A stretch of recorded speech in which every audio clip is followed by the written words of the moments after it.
પોતાના ધામ ગમન પછી ગુણાતીત સત્પુરુષની પરંપરા દ્વારા પ્રગટ રહીને અક્ષરધામ તરફનો આ જે માર્ગ એ સતત પ્રવાહિત રાખવો અને ચાલુ રાખવો. એટલા માટે ગુણાતીતાનંદ સ્વામી કહ્યું કે ભગવાન સ્વામી તો 30 વર્ષ ગઢપુરમાં રહ્યા અને સાધુ રૂપે 10-20 પેઢી રહેશે.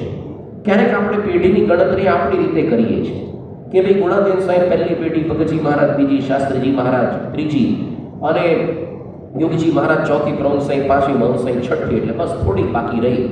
પણ યોગીજી મહારાજે એક વખત વિશિષ્ટ વ્યાખ્યા કરી કે ન ધારોને એવું થાય કે પૃથ્વી પડ પરથી સ્વાયણ સંપ્રદાય નામશેષ થઈ જાય, બધા મંદિરો તૂટી નવરા થઈ જાય, સંતો કોઈ રહે નહીં, હરિભક્તો એક પણ રહે નહીં, શાસ્ત્ર માત્ર સળગી જાય.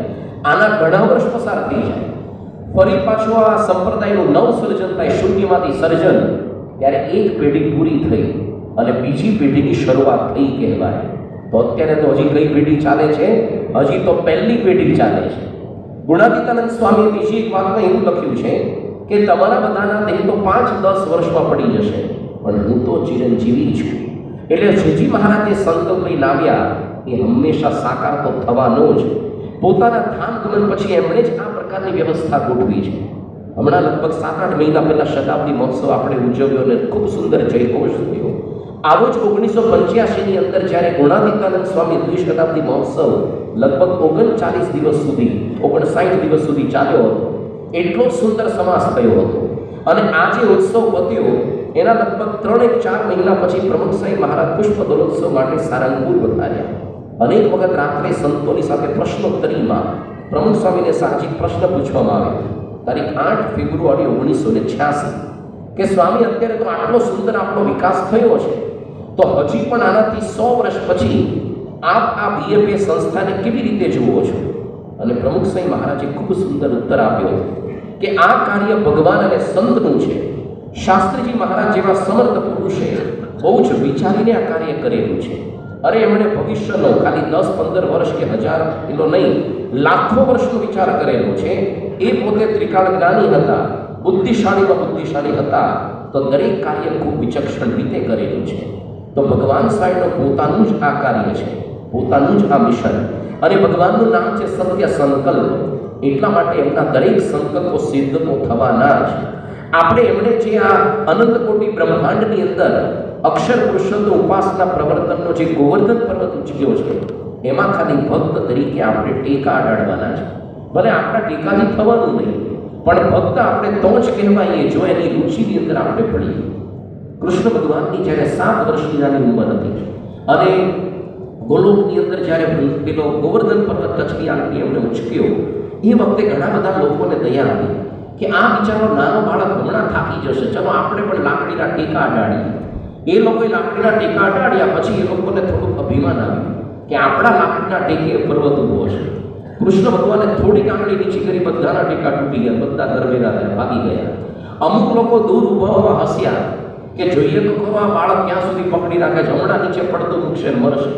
અમુક તો રીતસર ટીંગાણા કે આ બાળક તો જન્મ્યો ત્યારથી શક્તાસુર, અઘાસુર, બકાસુર આ બધાને મારતો થયો છે, આપણે ટીંગાઈને હેઠો પડી મારી નાખીએ. તો જે લોકો ટીંગાયા એ લોકો અસુર કહેવાયા. જે લોકો દૂર ઊભા પ્રેક્ષક તરીકે ખાલી હસ્યા એ લોકો ગોપાલકો કહેવાયા. અને જે લોકોએ દયા ભાવનાથી લાકડીના ટેકા અડાડ્યા એ લોકો ભક્ત થયા. ભલે એને લાકડીના ટેકાથી ઊંચું નહોતું રહ્યું, થયું તો કૃષ્ણ ભગવાન થકી છે. એમ અનંત કોટી બ્રહ્માંડની અંદર જે ઉપાસના પ્રવર્તન કર્યું, અનેકનું કલ્યાણ કરવું, આવો મહા મોટો ગોવર્ધન પર્વત એ તો ભગવાન અને સંતે પોતે ઉચક્યો છે. આપણે ફક્ત ટેકા અડાડવાના, ફક્ત નિમિત્ત બનવાનું છે. ક્યારેક વળી થોડી ઘણી આપણે સેવા કરી હોય કંઈક અને વળી આપણે સત્સંગ પ્રવૃત્તિમાં જોડાયા હોઈએ તો આપણને થોડુંક અભિમાન આવે કે આપણા લીધે આ બધું ચાલી રહ્યું છે. પણ યાદ રાખવાનું કે આપણે કોઈ જ ન હોઈએ. ભગવાનને સંત તો પોતે અક્ષરધામમાંથી અક્ષરમુક્તો લાવીને પણ પોતાનું કાર્ય પૂરું કરી શકે છે, પણ આપણી સેવા રહી ન જાય. સારંગપુરની અંદર જ્યારે મંદિર નિર્માણ થઈ રહ્યું હતું એ વખતે મોજીદડના માધાભાઈ એ પોતે ત્યાં સેવાની અંદર હતા. આ મોજીદડના માધાભાઈ એટલે અત્યારે ગોંડલમાં જે સંત સ્વરૂપ સ્વામી છે એમના માતૃશ્રીના ફાધર થાય, પૂર્વાશ્રમના. હવે આખો દિવસ તો આખી બધી મજૂરી કરવાની, સેવા કરવાની, નહોતા નાણાં, નહોતા પાણા માણા. એક વખત રાતે એટલા બધા મૂંઝાયા કે આટલા બધા પથ્થર આ સારંગપુર મંદિરની આજુબાજુ પડ્યા છે, ક્યારે મંદિર ઉપર ચડશે અને ક્યારે આ બધી સેવા થશે? આ લાગતું નથી આ પૂરું થાય. આવી મૂંઝવણની અંદર રાત્રે પોતે સૂતા અને અડધી રાત્રે શાસ્ત્રીજી મહારાજે ઉઠાડ્યા કે ઊભો થા, શું વિચાર કરે છે? અને સ્વામીએ કીધું કે જો એની બાજુમાં એક 70-80 મણનું લાકડાનું થડિયું પડ્યું હતું. શાસ્ત્રીજી મહારાજ ત્યારે હાથ અડાડે કે પાછળ આવે. હવે આપણને કઈ બુદ્ધિ છે કે તમે શું જોવા મૂકી છે? લાકડાનું થડિયું થોડું ચાલતું હશે ચેતન તત્વની જેમ, પણ આમને શાસ્ત્રીજી મહારાજના વચનમાં દ્રઢ વિશ્વાસ. હાથ અડાડી કીધું પાછળ આવો. શાસ્ત્રીજી મહારાજ આગળ ચાલ્યા, મોજીગઢના માતાભાઈ પાછળ, અને થોડી વાર પછી જિજ્ઞાસા વશે પાછળ જોયું તો લાકડાનું આટલું મોટું થડિયું મિક્સર હલતું. પેલા તો ડઘાઈ ગયા કે સ્વામી તમે તો આ જળનું ચેતન કરો છો. સ્વામી કે જો અમે ધારીએ તો જેટલા પથ્થર મંદિર આજુબાજુ પડ્યા છે આ બધા ઉડી ઉડી હમણાં ચોટી જાય, પણ જો આવી રીતના થશે મંદિર તો તમારા બધાની સેવા ક્યાંથી થશે? તમારા દેહને ઘસારો ક્યાંથી આવશે? તો તમારું કલ્યાણ ક્યાંથી થશે? એટલે મંદિર તો તમારા પરસેવાના પાણીથી જ થશે. ભગવાનને સંત જો ધારે તો બધું જ કરી શકે છે. બબુભાઈ કોઠારીને જ્યારે અમદાવાદની અંદર બહુ મહત્વ હતું, એમની ઈચ્છા હતી કે સ્વામી મંદિર કરો. શાસ્ત્રીજી મહારાજે અત્યારે જે શાહીબાગમાં મંદિર છે આપણું હથેળીમાં દેખાડ્યું તો બબુભાઈ કોઠારીને. બબુભાઈ કોઠારી સ્વામી આવું નવું રાખી મૂકો, નવું ઊભું કરો. કે સ્વામી કે અમે ધારીએ ને તો સોનાના મંદિર નીકળે જમીનમાંથી, પણ તમારી સેવા ક્યાંથી થશે? ભગવાનને સંતો બધું કરી શકવા સમર્થ છે, પણ આપણી સેવા રહી ન જાય. એટલે આપણા થકિયા થવાનું છે એવું નથી, પણ આપણે બાકાત ન રહી જઈએ. આ લોકની અંદર પણ કોઈક વસ્તુની મહત્તા આપણને સમજાય તો આપણે એની કેટલા એની પાછળ પડીએ છીએ. ધનની આપણને મહિમા સમજાય હોય, સત્તાની મહિમા, આવતા વર્ષે ચૂંટણી આવશે ખબર પડશે. અરે આજકાલ લોકોને કેનેડાનો મહિમા સમજાયો છે. અહીંયા તો ખબર નહીં ચેપ લાગ્યો છે, કોઈ વડોદરામાં તો છે જ, લગભગ 7-8 ઘરમાંથી એક તો હોય જ કેનેડા જવાના આશીર્વાદ આપો. તો એક ખાલી આપણને ડોલરનો મહિમા સમજાયો તો ભલે ત્યાં મજૂરી કરવી છે આપણે, પણ જવું તો છે કેનેડા છે. અહીંયા વ્હાઇટ કલર જોબ કરવી નથી. કંઈક વસ્તુની મહત્તા સમજાય આપણે એની પાછળ મંડી પડીએ છીએ. તો જ્યારે આપણને આનો મહિમા સમજાય કે કેટલું મોટું કાર્ય આપણે કરી રહ્યા છીએ. ગુણાતીતાનંદ સ્વામીએ કહ્યું કે એક જીવને ભગવાનના માર્ગે ચલાવવો એટલે એક બ્રહ્માંડ ઉગાર્યાનું પુણ્ય પ્રાપ્ત થાય. હવે એક સામાન્ય વ્યક્તિને ડૂબતા બચાવ્યો હોય તો પણ આજીવન તમારો કેટલો આભારી રહે છે. આ તો એક આખા બ્રહ્માંડના જીવોને ઉગારવાનું પુણ્ય. આની જો મહત્તા સમજાય તો કેટલું બધું અંતરથી આપણને બળ પ્રાપ્ત થાય. તમે જો આ લોકની અંદર કોકને કંઈક સારી મલ્ટીનેશનલ કંપનીમાં કંઈક જોબ મળી હોય તો ગર્વનો અનુભવ કરે કે ભાઈ મને તો ગૂગલ, માઇક્રોસોફ્ટ, ટ્વિટર કે ફેસબુક, એમેઝોનમાં જોબ મળી. અરે મને ભારતમાં રિલાયન્સ કે ઇન્ફોસિસ આવી મોટી કંપનીમાં જોબ મળી. તો આ લોકની સામાન્ય જોબનો પણ આપણને ગર્વ હોય તો આપણને સૌથી મોટો ગર્વ એ હોવો જોઈએ કે આપણે જે સત્સંગ પ્રચારનું કાર્ય કરીએ, અક્ષર પુરુષોત્તમની બીજાને વાત કરીએ, એ ડાયરેક્ટ અનંત કોટી બ્રહ્માંડના અધિપતિ પૂર્ણ પુરુષોત્તમ નારાયણ ભગવાન સાથે ડાયરેક્ટ આપણને જોબ પ્રાપ્ત થાય છે. આનું એક આપણને ગર્વ અંતરની અંદર જાગૃત થવું જોઈએ. અને આ લોકની સામાન્ય જોબથી તો આપણા પેટનું પૂરું થશે, પણ આ અક્ષર પુરુષોત્તમની વાત કરવાથી છેક ઠેઠનું આપણું પૂરું થશે. એટલા માટે અંગ્રેજીમાં કહેવાયું છે the greatest source of energy in whatever you are doing is to take pride in what you are doing. કે કોઈ પણ કાર્યની અંદર અખૂટ પ્રેરણા શક્તિ ક્યારે ઉદ્ભવ થાય કે જે કાર્ય તમે કરો છો એની અંદર તમને અસ્મિતા જાગૃત થાય કે કેટલું મહાન કાર્ય હું આ કરી રહ્યો છું. તો ઓટોમેટિક અંદરથી ડિપ્લીન એનર્જી જેવું બળ મળે, અખૂટ શક્તિ જે કોઈ દિવસ ખૂટવાની નથી હોતી. લોકની અંદર અમુક સામાજિક લોકોને સાહજિક ઈચ્છા તો રહે છે કે ભાઈ આપણે પ્રાણી પક્ષીઓની, મૂંગા અબોલ પ્રાણીઓની સેવા કરીએ, આપણે વૃક્ષોનું જતન કરીએ, પ્રકૃતિનું સંવર્ધન કરીએ. અમુકને ઈચ્છા થાય ગરીબોની સેવા કરીએ, અમુકને દેશભક્તિ જાગૃત થાય. શાસ્ત્રીજી મહારાજે સુંદર વાત કરી. અનેક પ્રકારની દુનિયામાં સેવા છે, ગરીબની સેવા, દેશની સેવા, પણ સૌથી મોટી સેવા કરી આત્મા પરમાત્માનું જ્ઞાન પોતે પામવું અને અનેકને પમાડવું, આ સૌથી મોટી સેવા છે. એટલા માટે તમે જો આપણી બીએપીએસ સંસ્થા 162 પ્રકારની પ્રવૃત્તિ આપણે કરી રહ્યા છીએ, પણ આ બધી પ્રવૃત્તિ પાછળનો હેતુ કેવળ આ જ છે. જેમ સોયની પાછળ દોરો 100 ચાલ્યો આવે એમ આપણે કરી છેલ્લે આટલું જ કરવાનું છે. પોતે અક્ષરરૂપ થવાનું, પુરુષોત્તમની ભક્તિ કરવાની અને બીજાને પણ આ જ્ઞાન આપવાનું, જેથી કરીને એના જીવનું ઉડું થાય. ક્યારેક આપણે સત્સંગની અંદર આવીએ છીએ અને જો થોડુંક નિશાન ચૂકે તો અલગ અલગ વિભાગમાં વેચાઈ ગયા હોઈએ, પણ ધ્યેય ચૂકવાનું ન હોય. ગુણાતીતાનંદ સ્વામી વર્ષો પહેલા વિભાગીકરણ કર્યું. આજે જે સમય ઉત્સવમાં અલગ અલગ વિભાગ હોય છે. સ્વામીએ લખ્યું કે સત્સંગમાં કેટલાક મુક્ત છે, પણ તેમાં કેટલાક ભેદ છે. સ્વામી કહે છે કે અમુક મુક્ત તો મંદિર, મેળીઓને ધર્મશાળા કરાવે, એટલે કે બાંધકામ વિભાગ. કોઈ દિવસ મંદિરની અંદર તગારા, નગારા અને પેલા પાવડા એ બધી અટકવાના જ નહીં. તો અમુકને એની અંદર રુચિ હોય, મંદિરનું બાંધકામ કર્યા કરે, કન્સ્ટ્રક્શન ચાલ્યા જ કરે, તો સારું છે કે ખોટું નથી. અમુક પ્રકારના મુક્ત હોય જે ખેતર, વાડીને બાગ બગીચા કર્યા કરે. આજકાલ આપણે લેન્ડસ્કેપ વિભાગ કે આ બધું ખેતર વિભાગ, અથવા તો પછી આપણે શતાબ્દી મહોત્સવમાં જે ગ્લો ગાર્ડન ઊભું કર્યું, અમુકને એની અંદર રુચિ હોય તો એની સેવા કર્યા કરે, એ પણ સારું છે. સ્વામી કહે છે કે અમુક દ્રવ્યનું ઉપાર્જન કરે, અમુક ફંડ રેઝિંગની અંદર પાવરફુલ હોય, ગમે ત્યાંથી ડોનેશન લઈ આવે, એની પણ જરૂર છે. અને સ્વામી કે કેટલાક ગામ ગ્રાસ કરે તેવા હોય. ગામ ગ્રાસ એટલે કે પ્રેસ, મીડિયા, પ્રચાર અને PR વિભાગ. શતાબ્દી મહોત્સવમાં તો બ્લુ બંડી કે પેલી ગ્રે બંડી લઈને ફરે એટલે રોલો પડ્યો, પણ સ્વામી એની મહત્તા ન કહી. જુઓ, કરવાનું છે ખરું બધું આ. સ્વામી કે આ પ્રકારના મુક્તો તો ઘણા, પણ એવા મુક્તો તો બહુ ઓછા છે જે આજ્ઞા, ઉપાસના અને જ્ઞાન આ ત્રણ વસ્તુ પ્રવર્તાવે. પછી સ્વામી કે માલ તો એ ત્રણ વાતમાં જ છે, અને બીજું છે બધું જ ઉપાર્જન આ ત્રણ વાતનું મુખ્યપણું રાખે તો સહેજે થાય. હવે આપણને આશ્ચર્ય કે આટલું જ કરવાનું, ઉપાસના, જ્ઞાન પ્રવર્તાવવાનું, અને એ બધું તો ઓટોમેટિક બીજું બધું થાય, બધું જ થાય. તમે જો આપણે શતાબ્દી મહોત્સવમાંથી મોટા ભાગના સેવા જઈને આવે, મહિનાની સેવા, 1.5 મહિના, ક્યારેક 2 મહિના વગેરે વગેરે વગેરે. આપણો જે આ શતાબ્દી મહોત્સવ આપણે ઉજવીને આવ્યા, લગભગ 45 થી 50 જેટલા અલગ અલગ વિભાગ હતા. લેન્ડસ્કેપ વિભાગ, જ્યોતિ વિદ્યા વિભાગ, બાંધકામ ને મોટા ભાગના અહીંયા સભા વ્યવસ્થામાં કે રસોડામાં હો, કેટલા જાત જાતના વિભાગ, ઇલેક્ટ્રિક વિભાગ કે પછી પાણી વિભાગ. તો આપણને એવું લાગે કે આપણે બધા જોડાય એટલે કેટલો સુંદર સમયનો સફળ થયો. પણ યાદ રાખજો, આપણામાંથી એક પણ હરિભગત કે સ્વયંસેવક જોડાયા ન હોત, જે અલગ અલગ સમય 80,000 માંથી એક પણ જોડાયો ન હોત, તો પૈસાની કોથળી છૂટી મૂકી હોત, તો બધું કોન્ટ્રાક્ટ સિસ્ટમ પર ભાડોથી માણસો દ્વારા થઈ શકે છે. આપણે ક્યારેક ગર્વ લઈએ છીએ કે ભાઈ BMPS જેવા સમય કોઈ ઉજવી ન શકે, અરે આપણા જેવા મંદિર કોઈ ના નહીં. કોઈ દિવસ ખોટા વહેમમાં રહેવું ને ડંફાસ મારવી નહીં. ભલે શતાબ્દી મહોત્સવ ન હોતો, ભવિષ્યથી થયો, આપણે કોઈની સાથે કમ્પેર નથી કરતા, પણ બીજાએ પહેલા કર્યું નથી, ભવિષ્યમાં થશે જ નહીં, એ તો આપણી ભ્રમ છે.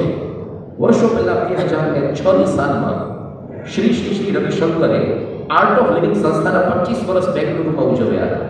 તો 5 દિવસ તો સંપૂર્ણ બેંગલુરુ એરપોર્ટ આખો બુક કર્યો હતો, અને અમુક જે દિવસો હતા અઠવાડિયાની અંદર 25 લાખ માણસોને અલગ અલગ ટાઈમ સ્લોટમાં ભેગા કર્યા હતા. બેંગલુરુની આજુબાજુ 100 કિલોમીટરમાં બધી હોટલ્સ બુક થઈ રહી હતી. આ તો વર્ષો પહેલાની વાત. અને જે એક સાથે 2700 સંગીતકારોએ શ્રોતાઓને સંગીત પીરસ્યું હતું. આવું તો બીજા બધા પણ કરી શકે છે, પણ આપણે જ કરી શકીએ એવું નથી. યાદ રાખવાનું, કરવાનું જુદું છે, એના ઉપર આપણે આવીશું. કદાચ આપણા સંતો આજકાલ ઘણા બધા ધર્મગ્રંથો પર પારાયણ કરે છે, ગીતા, ભાગવત, રામાયણ, અલગ અલગ પ્રકારના ધર્મગ્રંથો, ઉપનિષદો ઉપર. આપણામાંથી એક પણ સાધુ કદાચ આવા ધર્મગ્રંથો પર કથા ન કરે તો ભાડોતી વક્તાઓને બોલાવીને પણ સારામાં સારું મનોરંજન થઈ શકે તેમ છે. પણ એક વસ્તુ વિભાગ એવો છે જે કેવળ આપણે જ કરવો પડશે અહીંયા બેઠેલામાંથી, બીજા કોઈ જ ન કરી શકે. અરે ભારતભરના કે દુનિયાના શ્રેષ્ઠ વક્તાઓને બોલાવો, કથાકારોને બોલાવો, ગીતા, ભાગવત, રામાયણ આ ગ્રંથો પર કરશે, પણ અક્ષર પુરુષોત્તમ એક શબ્દ ન ભૂલી શકે. એ તો હૈયામાં હોય તો હોઠે આવે, બાકી તો કરોડ રૂપિયા આપો તો ન ભૂલી શકે. એ તો આપણે જ કરવું પડશે. તો આપણે જો નહીં કરીએ તો બીજું કરશે કોણ? તો કરવાનું તો છેલ્લે આપણે એ જ છે. પ્રમુખ સાહેબ મહારાજનું એક પણ પ્રવચન એવું નહોતું. પહેલા તમે જૂના પ્રવચન જ્યારે સાંભળો, એક પણ પ્રવચન એવું ન હોય કે જેમાં આત્મા પરમાત્માની વાત આવી ન હોય. 100ની પાછળ દોરો ચાલ્યો જાય, બધું જ કરવાનું, પણ છેલ્લે આ જો ન કરીએ તો બીજાનો કોઈ અર્થ જ નથી રહેતો. એની બેસક નામની લેખિકાએ સુંદર વાત લખી, if India's own children do not cling to her faith then who shall guard it. જો ભારતના પોતાના સંતાનો પોતાના હિન્દુ ધર્મ નહીં સાચવે તો બીજું કોણ રક્ષણ કરવાનું છે? એમ જો આપણે પોતે જ અક્ષર પુરુષોત્તમની વાત નહીં કરીએ તો વિધર્મીઓ થોડા કરવાના છે. તો આપણી એક પ્રકારની પવિત્ર ફરજ છે કે જે મારા સંઘની અંદર આવે એને આપણે શબ્દો તો નાખવા જ. શાસ્ત્રીજી મહારાજ એક વખત બોચાસણની અંદર હતા અને રાત્રે ટ્રેન દ્વારા એક હરિભગત આવ્યા. સ્વામીએ રસોઈ કરી જમાડ્યા. પછી જમ્યા પછી સ્વામી એના વાસણ ઉટકવા પોતે બેઠા. પેલા રડવા માંડ્યા, સ્વામી તમે રહેવા દો, હું ગૃહસ્થ, તમે સાધુ. સ્વામી કીધું ચિંતા ન કર, તમે ચરોતરના પાટીદાર છો, તમે તો ઉઠકો તેવા નથી, અને તમે નહીં ઉઠકો તો મંદિરમાં મારા સિવાય બીજું છે કોણ કામ કરશે? એટલે તમે શાંતિથી સૂઈ જાઓ, અમે તો આવું બહુ જ કર્યું છે. આપણને ફરજ બનાવવી જોઈએ કે હું જો આ નહીં કરું તો બીજું કરવાનું છે કોણ? નિર્ગુણદાસ સ્વામી જે આફ્રિકાની અંદર સત્સંગ પ્રવર્તન કર્યું, 28 મણ જેટલા પત્ર લખ્યા. એક મણ એટલે 20 કિલો. 28 મણ.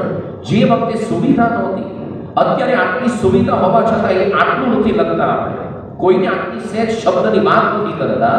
એ વખતે તો પેન ખરાબ થઈ ગયું તો રિપેર કરવા મુંબઈ હર્ષદભાઈ દવેને મોકલવી પડે, રજિસ્ટર્ડ પોસ્ટથી મગાવવી પડે, સારંગપુરની અંદર ખડિયો કે કલમ પણ ન મળે. એ સમયમાં 28 મણ પત્રો. પણ એક વખત એમણે આફ્રિકાની પત્રોની અંદર લખ્યું છે, ઓકે સ્વામીને કીધું, સ્વામી આ શું લઈને મંડ્યા છો, ક્યાં લખ કરો છો? સ્વામી કે મારા ધન્ય ભાગ્ય છે કે આફ્રિકાના સત્સંગીઓ મારા પત્ર વાંચીને રાજી થાય છે, તો મને જેવા આપણે તેવા પત્ર લખવા એ મારી એક ફરજ છે.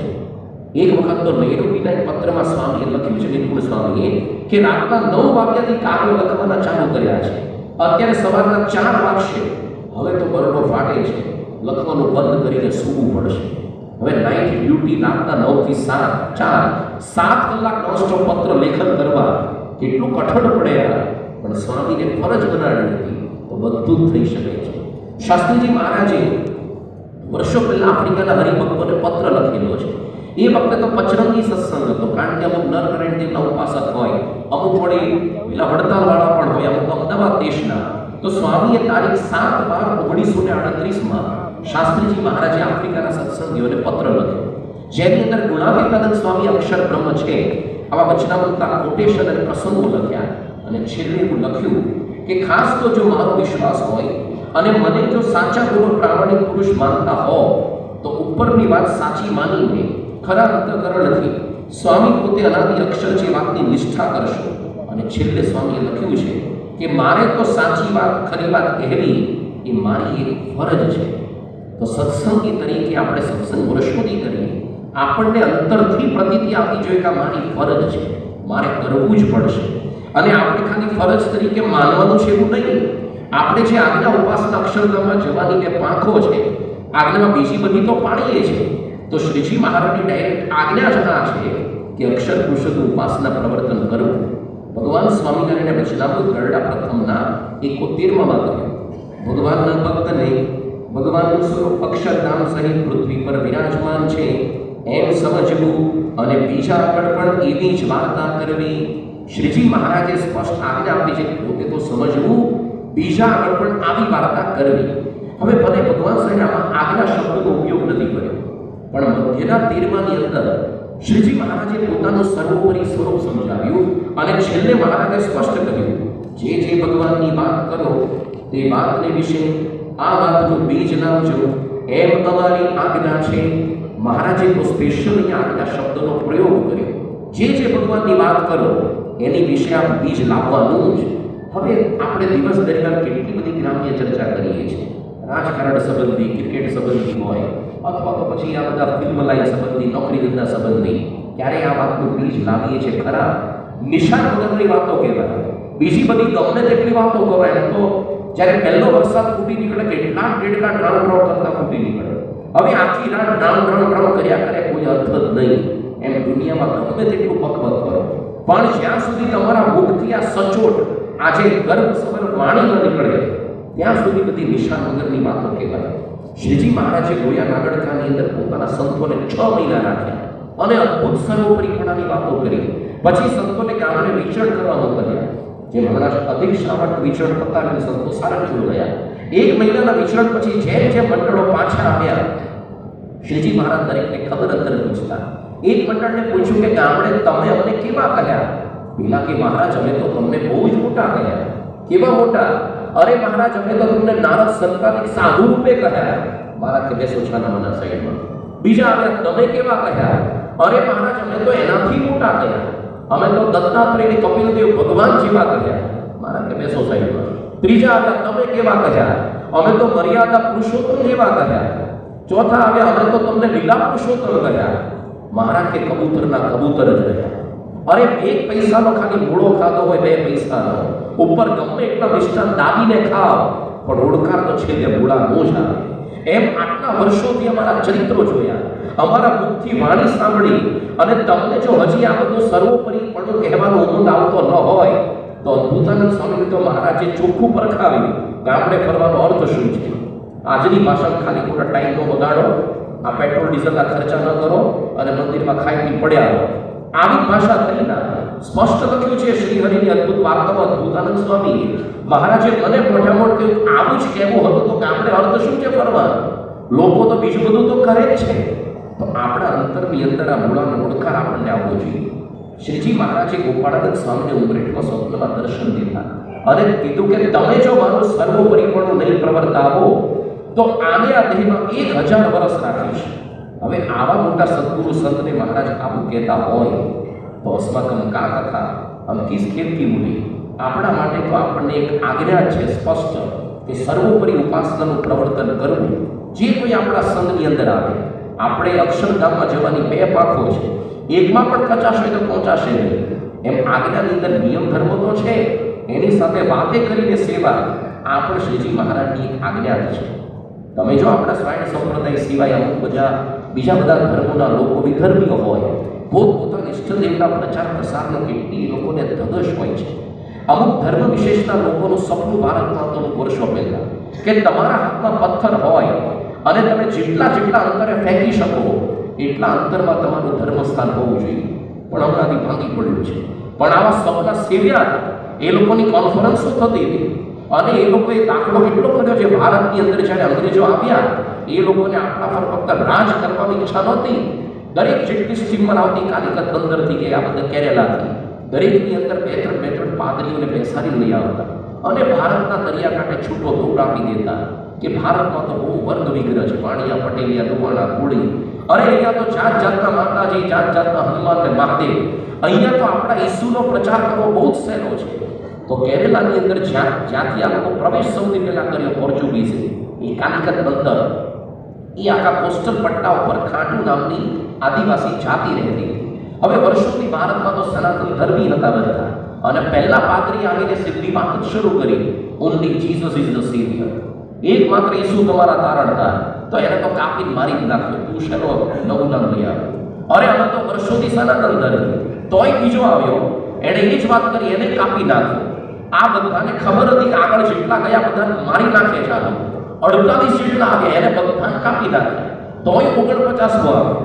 તો પેલા છે ને જે મુખિયા હતા એને થોડીક દયા આવી કે તમને બધાને ખબર છે કે તમારી આગળ જેટલા આવે મારી જ નાખ્યા છે, તો તમે આવો છો શા માટે? એક જ ઉપદેશ આપ કરો છો. એણે કીધું ગમે તમારી પર દયા આવે છે, ભલે તમારો જે ધર્મ હોય, only Jesus is the saviour. એકમાત્ર ઈસુ તમારા તારણહાર છે. જ્યાં સુધી તમે સર્વગ્રહણ નહીં કરો કલ્યાણ નહીં થાય. એને થોડીક દયા આવી અને એક જ્ઞાતિ, ખાટો જ્ઞાતિ થોડીક પોતે ખ્રિસ્તી થઈ. આજે તમે જો કેરેલાની અંદર કેટલું જોર છે, 30% કેરેલાની અંદર ખ્રિસ્તીઓ છે. કેરેલાના 80 કિલોમીટરનો કોસ્ટલ પટ્ટો, તમે ત્યાંથી પસાર થાવ તો મોટા દરેક ગામડાની અંદર ચર્ચ મળે, મંદિર તો નામો નિશાન ન મળે. 30% ખ્રિસ્તીઓ, 30% મુસ્લિમ, બંને ભેગા થઈને 60% મેજોરિટી થયા અને હિન્દુઓ ખાલી 35-30% રહે. અમુક તો એથિસ્ટ નાસ્તિકો છે અને એ ખાલી નામથી હિન્દુ ક્યારેક હોય. માતાનું નામ હોય ગાયત્રી દેવી, પિતા હોય કે રામકૃષ્ણ, તો છોકરો જોન બિલ કે મોહમ્મદ યુસુફ થઈ ગયો હોય. અરે કદાચ હોય નામથી હિન્દુ, પણ હિન્દુત્વના સંસ્કાર તો ન જ હોય, વામપંથી થઈ ગયા, આ પ્રકારનું થઈ ગયું હોય. તો આ લોકોએ દાખલા કર્યા છે, એમના એના ધર્મનો પ્રચાર પ્રસાર નથી થયો. આફ્રિકાની અંદર તો માણસ ખાવ પ્રજા રહેતી હતી, ત્યાં આગળ ખ્રિસ્તી પાદરીઓ ગયા તો લિવિંગસ્ટન અને રોડ્સની કબરો થઈ ગઈ. ત્યાં આજે કબરો પૂજાય છે. કબરો પણ ભારતની અંદર તમે જો ફાધર વાલે વર્ષો સુધી રહ્યા. આ વ્યક્તિ સ્પેન દેશની અંદર ઉછર્યા, 21 વર્ષની ઉંમરે પોતે ચર્ચની અંદર જઈ પોતાના પાદરીને પૂછ્યું કે મારે ઈસુ ખ્રિસ્ત માટે જીવન સમર્પિત કરવું છે, શું કરવું જોઈએ? એણે કહ્યું કે તમે એવા પ્રદેશમાં જાઓ જ્યાં લોકો આપણી ભાષા નથી જાણતા, જ્યાં આગળ આપણા ધર્મનું પ્રચલન નથી. એ લોકોના રીત રિવાજ શીખી લો, એની ભાષા શીખી લો અને તમે ત્યાં આપણો ધર્મ પ્રચાર કરો. તો સિદ્ધાય ગુજરાતમાં આવ્યા અને સૌથી પહેલા ગુજરાતી શીખવા માટે વિદ્યાનગરની એક જ્ઞાતિની એક મફતની અંદર ભણાવતા હોસ્ટેલની અંદર રહ્યા. હવે એકમાત્ર ધોળિયા, બીજા બધા આપણા ચરોતરિયા. અને લોકો એને ભૂર્યું કે ધોળિયું કે પેલાને અંગ્રેજી વગર આવડેલી, પેલા વગર ગુજરાતી વગર ફાવેલી, ચરોતરી વગર. પણ 2 વર્ષની અંદર એટલું સચોટ ગુજરાતી શીખ્યા, ખાલી ચલાવવા પૂરતું નહીં. આપણે પણ વર્ષોથી ઘણા રહે છે આ બધા અમેરિકા પર ચલાવવા પૂરતું ચાલી જાય અંગ્રેજી. આ તો અંગ્રેજી ભાષાના શ્રેષ્ઠ સાહિત્યકાર લેવલનું ગુજરાતી શીખ્યા અને વર્ષો સુધી ગુજરાતની અંદર પોતાનો ધર્મ પ્રચાર પ્રસાર કર્યો. કેટલી લોકોને અંતરની અંદર મિશનરી ઝીલ જાગૃત થઈ જતી હોય છે. એવી જ રીતે આપણા હિન્દુ ધર્મની અંદર કંઈ આપણા ઋષિમુનિએ ઓછું કાર્ય નથી કર્યું. સૌથી પહેલાં તો ઋષિમુનિઓ જ્યારે વેદની વાણી સાંભળી, એ લોકો પલાઠી વાળી બેસીને રહ્યા, પોતાના શિષ્યોને ભણાવી, એ લોકોએ બીજાને ભણાવ્યું. વર્ષો સુધી આ વેદ બધા જીવંત રહ્યા અને પછી ગ્રંથસ્થ થયા. ભારતની અંદર આ બધા આચાર્યો થઈ ગયા, શંકરાચાર્ય, રામાનુજાચાર્ય. સમગ્ર ભારતની અંદર કેટલું બધું ભ્રમણ કર્યું. આજે પણ તમે જો કોઈ પણ કંપનીના એક્ઝિક્યુટિવ હોય કે સેલ્સમેન હોય, એ પોતાની પ્રોડક્ટ વેચવા માટે કેટલા મંડી પડતા હોય છે. તમે સાંભળો કે ન સાંભળો, વારંવાર એડવર્ટાઇઝિંગનો પેલો માનો ચલાવ્યા કરે. આજે કંઈ યુવાનો કંઈ નવો કંઈક ફિલ્મ જોઈને આવ્યા હોય, કંઈક નવો મોબાઈલ ખરીદ્યો હોય, તો પોતે વાત કરતા એને આવ્યા જ કરતો હોય. એવી જ રીતે આપણે અંતરની અંદર એક વખત આ જ્ઞાન સાચું ક્યારે સ્થિર થયું કહેવાય, અંતરની અંદરથી એક પ્રકારનો ઉમંગ આપણને આવવો જોઈએ, તો સમજવાનું કે આપણને યથાર્થ જ્ઞાન સિદ્ધ થયું છે. તો આપણે અત્યારે શ્રીજી મહારાજના સમયની અંદર તો પરમહંસોને જે માર અપમાન સહન કરવા પડતા, આપણે અત્યારે કોઈ આપણે વાત કરવા જઈએ મારવાનું તો છે નહીં. અરે શાસ્ત્રીજી મહારાજને તો કેટલા અપમાન, તિરસ્કારને વિરોધ સહન કરવા પડ્યા. અત્યારે તો ઠેર ઠેર આપણું સન્માન લોકો કરે છે. અત્યારે તો દિલ્હી અક્ષરધામ નામે બધે જ તમારે કામકાજ થઈ શકે છે. અને શતાબ્દી મહોત્સવ પછી તો લોકોના મનમાં જે સદભાવ થયો છે, અત્યારે તો લોકો તમને આદરથી જુએ છે. તો અત્યારે આપણે કરવાનું શું હોય? સહજ સંપર્ક. કોક આપણા સંપર્કની અંદર આવે અને એને આપણે વાત ન કરી શકીએ. નરસિંહ મહેતાએ લખ્યું છે કે તું જ સંગે કોઈ વૈષ્ણવ ન થયો તો તું વૈષ્ણવ કાચો. તારા સંગનો રંગ ન લાગે ત્યાં લગી તું કાચો રે. વૈષ્ણવ નથી થયો તું રે, શિવને ફરે ગુમાનમાં. ભલે આપણે ક્યારેક અભિમાન હોય કે ચલો પ્રમુખ સાહેબ મહંસે આશીર્વાદ આપ્યા છે, જેટલા શતાબ્દી મહોત્સવમાં જોડાયા એ બધા અક્ષરધામ પાકું, જેટલા રોબિન્સવિલ અક્ષરધામના દર્શન કરશે એનું અક્ષરધામ પાકું. આપણે વેમમાં રહેવું નહીં, આપણે પાકા સત્સંગી થયા. અરે આપણા ઘરની અંદર મુલાકાતનો ફોટો હોય પ્રમુખ સાહેબ મહંત સાહેબનો કે બહુ બાપા આશીર્વાદ આપ્યા, અમારા ઘરની અંદર આવી ગયા છે. વેમમાં રહેવું નહીં. તું જ સંગે કોઈ વૈષ્ણવ ન થયો તો તું વૈષ્ણવ કાચો. કંઈક આપણા સંપર્કની અંદર આવે એનાથી આપણે વાત ન કરી શકીએ તો યાદ રાખવાનું, પછી આપણે પરિપક્વ આપણો હજી નિશ્ચય પાકો નથી થયો. તમે જો અમુક લોકો મિશનરી ઝીલથી કેવા મંડી પડતા હોય છે પોતાના ઇષ્ટદેવના પ્રચાર પ્રસારમાં. એક વખત આપણા અમદાવાદ શાહીબાગ મંદિરમાં એક ખ્રિસ્તી પાદરી પધરાયા. હવે મહાનુભાવ કોઈ આવે એટલે સાહજિક સંતોએ બધું દેખાડ્યું, દર્શન કરાવ્યા, આપણો સિદ્ધાંત સમજાવ્યો અને પછી સાહજિક એ વખતે આપણા સદગુરુ સંત ડૉક્ટર સ્વામી ત્યાં હાજર હતા, મુલાકાત કરાવડાવી. તમે જો આ લોકોની હિંમત કેવી કહેવાય. એને ખબર છે કે સ્વાયણ સંપ્રદાયનો મુખ્ય મથક છે, આજુબાજુ રૂમમાં બધા સંતો છે, બધા સાધુ છે પાછા, જે ભગવાન સ્વામી માટે ડેડિકેટેડ છે. પણ ડૉક્ટર સ્વામીની સામે પેલા એક થેલીમાંથી બાઇબલ કાઢ્યું અને ડૉક્ટર સ્વામીને આપ્યું અને કીધું કે only Jesus is the saviour. જ્યાં સુધી ઈસુનું શરણ ગ્રહણ નહીં કરો તમારું કલ્યાણ નહીં થાય.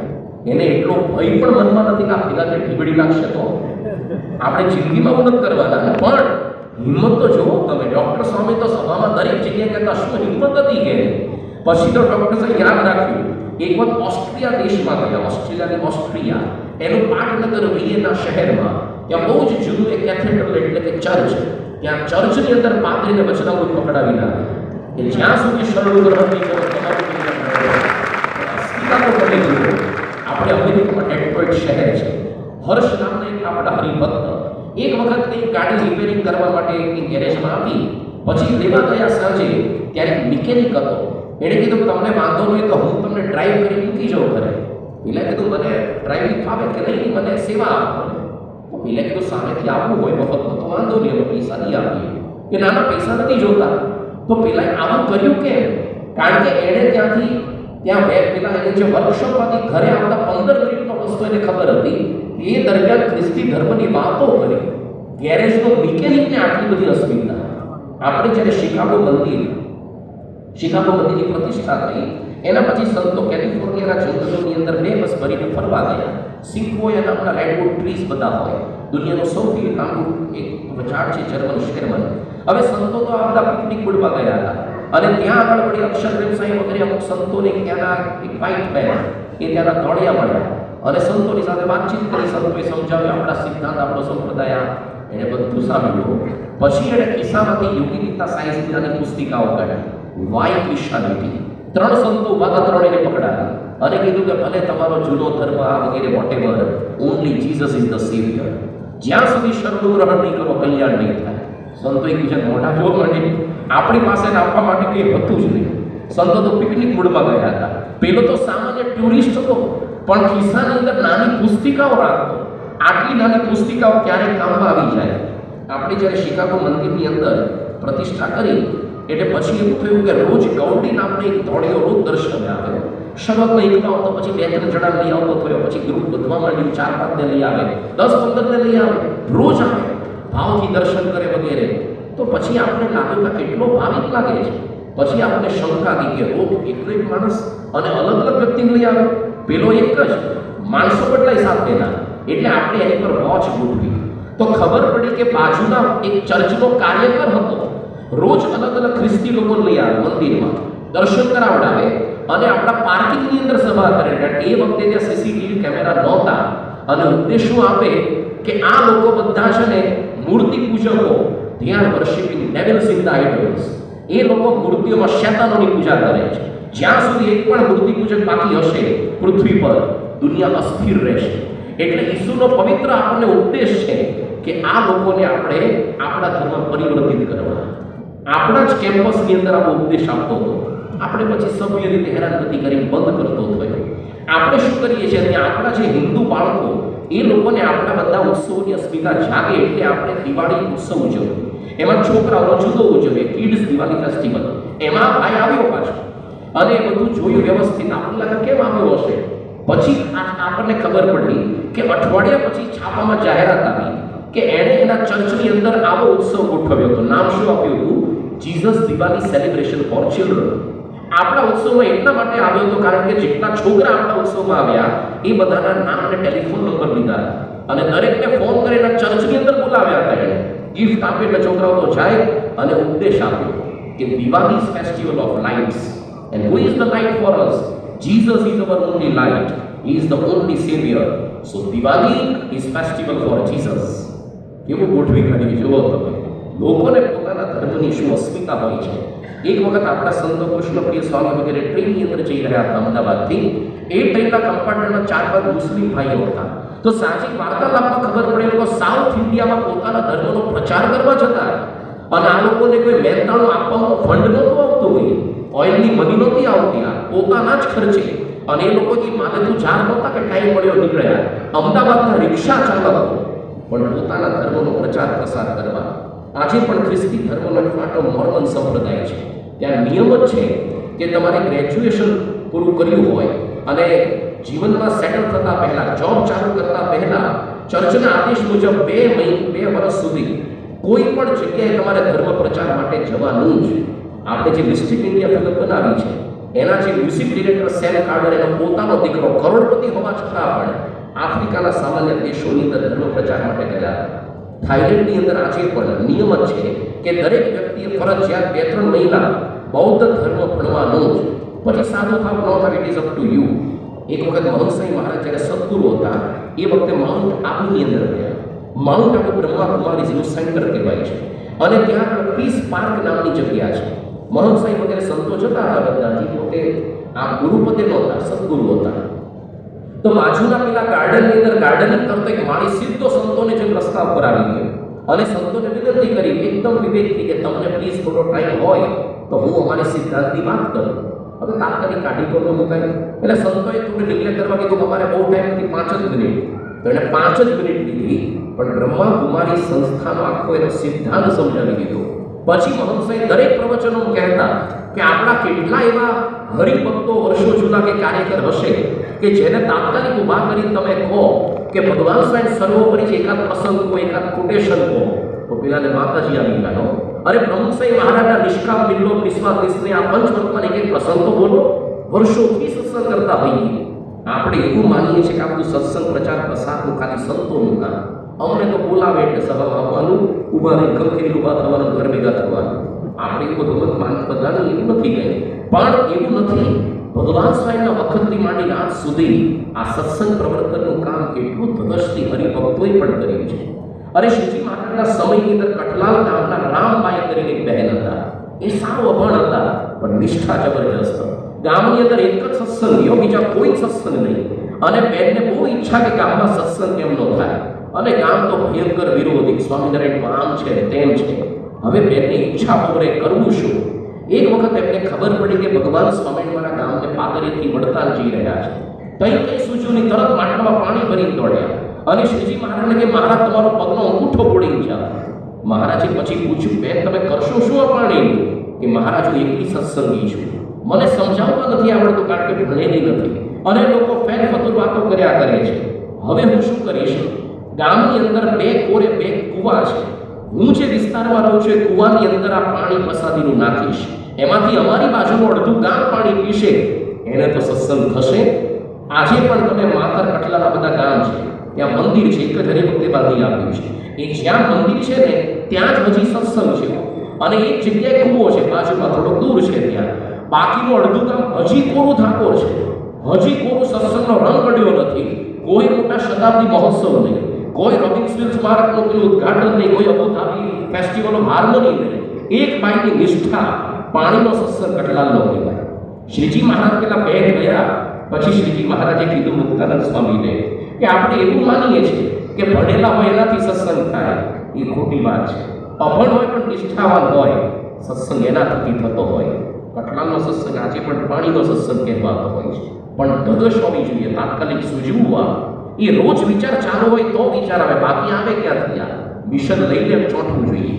આપણે બોચાસરની અંદર કાશીદાસ મોટા એક વખત એને સત્સંગનો રંગ લાગ્યો. ઈચ્છા થઈ કે મારા બધા પાટીદાર બંધુઓને કેમ ન થાય. પોતાનું બળદગાડું, પોતાનો સિગરામ હાથું લીધું અને 12 પાટીદારના ગામોની અંદર જાતે ફરી વળ્યા કે ભગવાન સ્વયં પ્રત્યાશ ઓળખી લેજો. ગુલાબ પિતાનંદ સ્વામી જેને જુનાગઢની અંદર હતા ત્યારે એ સમયની અંદર વંથડીની અંદર કલ્યાણભાઈ કરીને હતા.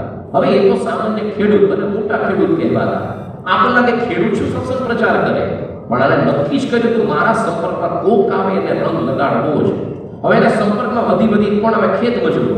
તો દર વર્ષે નવા દાડિયા રાખે. દાડિયા એટલે ખેત મજૂરો. કેમ? કારણ કે એક વર્ષમાં પાકો એને સત્સંગી બનાવી દેવો. પાકો તિલક ચાંદના સહિત પૂજાપાઠ કરતો, ધર્માતો આપતો અને એટલા બધા આત્મીયતા પર સંબંધો રાખે. દીકરાની જેમ પોતાના મજૂરોને સાચવે. ક્યારેક એને જરૂર પડે તો વ્યાજ વગર પૈસા આપે. એના મરણ પ્રસંગમાં હાજર રહે, જન્મ સમયે હાજર રહે, દીકરાનો તો એ વખતે હાજર રહે. અને એમ કરતા દર વર્ષે બેચ બદલે. જેમ કે કોલેજની અંદર પેલો ક્રેશ કોર્સ હોય 1 વર્ષનો, પછી બદલી નાખવાની, નવી બેચ દાખલ કરવાની, નવા મજૂર લેવાના, પેલા કાઢી મૂકવાના સત્સંગી કર્યા પછી. આવી રીતે કરતા કરતા 15 જણાને તો સાધુ થવા મોકલ્યા જુનાગઢ. મજૂરો આ વર્ષોથી પીએપીએસ આપણા મંદિરો બાંધે છે. વધી તમે એને વ્યસન છોડાવી શકો. વધી થોડુંક એને સદભાવ જાગૃત સાધુ થાય. કારણ કે બુદ્ધિનું લેવલ જ એટલું ન હોય. એ લોકોને તો દિવસનું કમાવું આજે વાપરી નાખવું આટલું જ હોય. પણ આ મજૂરોમાંથી સાધુ કરવા મોકલ્યા. ક્યારેક વંથડીના કલ્યાણભાઈ રાત્રે પોતે સામેથી જાગે ખેતરમાં અને આજુબાજુ ચોર આંટા મારતા હોય તેને સામેથી બોલાવે, આવો આવો, બીજે ક્યાં ચોરી કરવા જશો? મારું પોતાનું ખેતર છે, તમે અહીંયા જ ચોરી કરો. ચોર તો રાજી થાય, બહુ સારો માલિક કહેવાય ને. અને પછી ચોરની સાથે જાતે પોતે બધો વાડ કાપવા માંડે. બીજું છે દાણા વાઢવાના હોય, બધું ઘાસ જે હોય તે, અને કાસડીઓ બાંધી દે. પછી કે જો પછી કે હું તમને જો ન મળ્યો હોત તો તમારે આજુબાજુ 2-3 કલાક આંટા મારવા પડે, તો સુઈ જો, પછી થાળ વાગવી પડે અને એકલા કાપવું પડે. આ તો મેં મદદ કરી એટલે તમારા 2-3 કલાક બચ્યા. તો હવે મારી કથા સાંભળો. તો રાત્રે 2 થી સવાર 5 સુધી કથા કરે, ચોરને સત્સંગ કરાવે. કેટલું શોધી કાઢી એટલે. બાકી આવા લોકો સત્સંગ ક્યાંથી થાય? હવે વંથડીના કલ્યાણભાઈના ખેતરની બાજુમાં જ એક પટેલિયાનું ખેતર હતું. એણે નક્કી જ કર્યું કે આનું મોઢું જોવું નથી, આની વાતે નથી સાંભળતી. આ મારો એવો ભૂલથી છાંટી દે છે, જે એના યોગમાં આવે એને સ્વામિનારાયણ બનાવે છે. અને વંથડીના કલ્યાણભાઈ બિચારા ગામ સત્સંગ કરે, ના બોલો ધાકો રહી જાય. એટલે આની સામે એપ્રોચ કરવો કેવી રીતના? કારણ કે વાત કરવા તૈયાર નહીં. વાત સાંભળે તો કંઈક થાય ને. વાતનું નિમિત્ત કેવી રીતના ગેટવે ખોલવો કેવી રીતે. તો વંથલીના કલ્યાણભાઈ કોઈ પ્રપોઝલ મૂક્યું કે તમે કામ કરો, અમારું ખેતર બહુ મોટું છે, પહોંચી નથી પડતો, તમે 50% ભાગીદાર થાઓ. પેલો કે મારી પાસે કંઈ ઇન્વેસ્ટ કરવા જેવું નથી. કે ચિંતા ન કરો, તમારે કંઈ કરવાનું નથી, હું દાણા વાવીશ અને હું પાક ઉછેરીશ અને મફતનું 50% તમને આપી દઈશ. Sleeping partner. પેલા કે આ તો બહુ સારું કહેવાય. લે આવો મળે ક્યાંથી આપણને પાડોશી. અને ત્યારથી વિન્ડો ચાલુ થઈ વાતચીત. પછી રોજ પેલો મળે, વાત કરે. પાકો સત્સંગી કરી દીધો. પેલાને આપવાની વાત હતી, જુનાગઢમાં ધર્મ તો કરી દીધો. એને તો જુનાગઢ સ્વામીને ગઢમાં તો કરતો. વંથલીના કલ્યાણભાઈ પણ શું, એને ઈચ્છા બધી હતી. યાર શ્રીજી મહારાજ, શાસ્ત્રીજી મહારાજના સમયમાં આફ્રિકાની અંદર જે સત્સંગ થયો એ કોઈ સંતોનું યોગદાન ખરવા નિર્ગુણ સ્વામી, બાકી ડાયરેક્ટ નહીં. પણ આફ્રિકાના મગનભાઈને હરમાનભાઈ એક વખત એને નિષ્ઠા જાગૃત થઈ. પછી હરમાનભાઈને રાત દિવસ એ વિચાર આવે. હવે હરમાનભાઈ તો સામાન્ય યુગાન્ડા દેશમાં એક ટરોરો નામનું ગામ, એના એ ગામથી 2 કિલોમીટર દૂર તો રેલવે સ્ટેશન જે મેં જોઈ આવ્યા, ત્યાં સામાન્ય રેલવે સ્ટેશન, ત્યાંના રેલવે માસ્તર હતા. હવે સંપર્કમાં આવે કોણ? દિવસમાં એક ટ્રેન આવતી હોય, પણ નક્કી કર્યું કે કોઈ ભારતીય સંપર્કમાં આવે વાત કરવી. કોઈ પણ ભારતીય રેલવેનું પાર્સલ છોડાવવા આવે એને કે 2 કલાક મારી વાત સાંભળવી તો જ હું તને આપું, નહીં તને નહીં. ન છૂટકે વાત સાંભળવી પડે. એમ કરી સત્સંગી કરે. મણિભાઈ સલાડવાળા કરીને હતા આ વડોદરા ગ્રામ્ય વિસ્તારમાં. એને સત્સંગ થયો, આખી બ્રાહ્મણ જ્ઞાતિ, જાંબુ જ્ઞાતિને સત્સંગ કરાવ્યો. હર્ષદભાઈ દવે વિશે તો પ્રમુખસિંહ મહારાજ કહેતા, એમણે તો એવું કામ કર્યું છે, કારણ કે એની કથાથી તો સાધુ થયા આ ડૉક્ટર સ્વામી, વિકસાગર સ્વામી વગેરે, કે જ્યારે ગામની અંદર જશે ત્યારે મહારાજ ગુફા ફેર ભેટી પડશે. આપણા સીટી પટેલ કરી મોમ્બાસાની અંદર હતા અને હોલેન્ડના હલકમ ખાતે વિશ્વ પ્રવાસી નીકળ્યા. એમાં સાહજિક મોમ્બાસા મંદિરનું કંઈક જુદું બાંધકામ જોઈને સાહજિક જિજ્ઞાસા વશ અંદર બેઠા અને સીટી કાકા મળી ગયા. હવે આપણે કોઈ અજાણ્યું આવે, આપણને કે આને શું અસર થવાની હોય, એટલા માટે પછી આપણે આ તો ભૂર્યું છે, થોડું છે એવું થાય.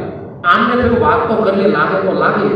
હવે હોલેન્ડના હલકમને થોડીક વાત કરી અને સત્સંગનો રંગ લાગ્યો અને નિષ્ઠાવાન સત્સંગી થયા. આવા તો શ્રીજી મહારાજના સમયથી માંડીને કેટલા બધા આવા બધા હરિભક્તો થયા છે. તો ક્યારેય આપણે એવું માનવું નહીં કે આ બધું સંતોનું કામ છે. એટલે આ આપણા સંપર્કની અંદર કોક આવે અને એને સત્સંગની વાત ન કરી શકીએ, આપણે સમજવાનું આપણો હજી સત્સંગ દ્રઢ થયો નથી. તો આપણે પણ દ્રઢ એ જોઈએ કે જે કોઈ આપણા સંપર્કની અંદર આવે વાતો કરવાની